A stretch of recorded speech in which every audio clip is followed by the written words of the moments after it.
Hi guys, welcome back to my YouTube channel again. আজি এডোখৰ জেগালৈ আহিছো এডোখৰ কয় গাৰিগাঁও বুলি বহুত ধুনিয়া ইয়াত কোনো মানুহ চানু তেনেকে নাই পুৰা নিজান জায়গা আৰু বতাহ বলি আছে পুৰা ৰিভাৰ সাইডত বহুত ভাল লাগিছে জেগাডোখৰ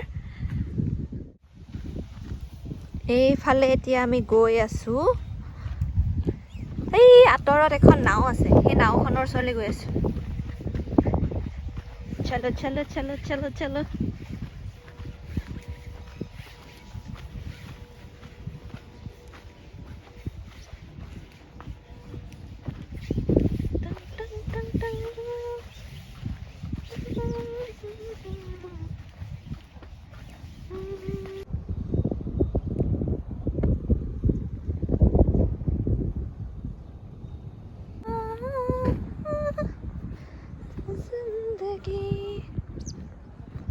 Wow.